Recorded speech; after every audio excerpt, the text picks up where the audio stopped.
Hey there! So, I wish you all a very happy Holi in advance. So, today we are preparing this lovely rasgullas, and yes, you can easily prepare it at home itself from scratch. So, I took about 1 whole liter of full cream milk and I've boiled it. Once it reaches a boil, switch the stove off, let it cool on for a while, because if you add your lemon juice immediately, your paneer will turn harder, which is something we are going to avoid at all costs, because we want to get that soft paneer which gives us this lovely rasgullas. So once it cooled down a bit, I added about 1 slice of lemon juice and I mixed it with some water, and I'm adding it. Do not add lemon juice directly, add some water to it, dilute it a bit before adding it to the milk. Now you can see that milk is starting to curdle, but this is not enough, it needs to curdle more. So I added one more slice, and after adding one whole lemon it needed more, so I added a half a slice of lemon, and that's where I got this lovely curdled milk. So once you see that the whey is completely separated, this is how it is considered as properly curdled milk, and you need to separate the whey. So this is how you arrange your cloth on a filter, and you can pour your lovely paneer over it, but make sure that you wash it immediately. Add some cold water as soon as possible, because this might stop the paneer getting cooked further. Like I told you, we don't want that rubbery chewy paneer. So keep on adding about, say, like 3 to 4 whole glasses of water, cold water if it is available. Then it will stop cooking and the temperature will go down. Our paneer will remain soft. So washing this paneer also, make sure that we get rid of any tang, or any sourness of the lemon juice we've added. So we can get rid of it by washing our paneer thoroughly this way. Now you need to squeeze the water from paneer. We just want the milk solids and not liquid. So make sure that you get rid of that water present in paneer.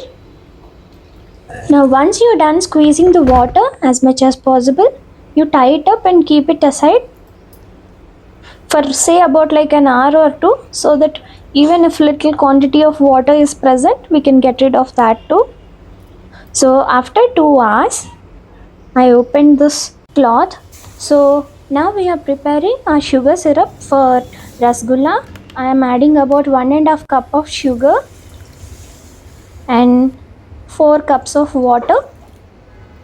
Yes, the water quantity is more, because this has to be in syrupy consistency, and that is how our rasgullas are actually going to absorb the syrup and taste so good. So let it boil for a while. There is no such thing as consistency, syrup consistency when it comes to rasgulla. All you have to do is make sure that the sugar is completely dissolved in your water. That's pretty much it. So you need not look for any single string or double string consistency. Now I'm adding some cardamom powder to our syrup, and this is completely optional. If you want, you can add saffron, but once you add saffron, your rasgullas might turn that yellowish color. So if you don't want that, you want your rasgullas to be completely white, you can skip this. It's okay, they'll still taste amazing. So like I told you, after 2 hours after removing the cloth, this is how our paneer looked like. So this is how it is, soft, just the way we wanted it to be, free from water. So now we'll be actually kneading it like dough. Make sure that you get rid of any lumps present inside the paneer. So keep on kneading it just the way I'm doing for, say, like 10 to 15 minutes. That's how you'll make sure that it is lump free, and you can happily shape it into balls, and then we can cook them in our sugar syrup. So yes, you'll need a little bit of patience for this step alone. Other than that, the sweet preparation is very easy. So yeah, knead it properly.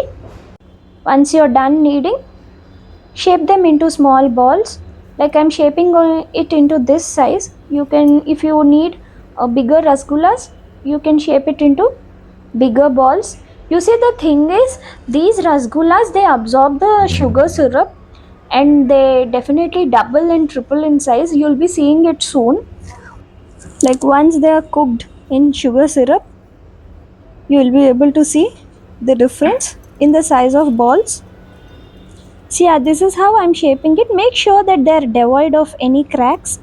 These balls need to be completely crack free, because if they have a lot of cracks, they'll, break once you add them into the hot sugar syrup, and we don't want that. We want those lovely round rasgullas, not the ones with that have turned into pieces of rasgullas. We don't want that. So our sugar syrup is ready. It's piping hot. So while you're adding it, make sure that the flame is in medium, not completely low. Add one after another.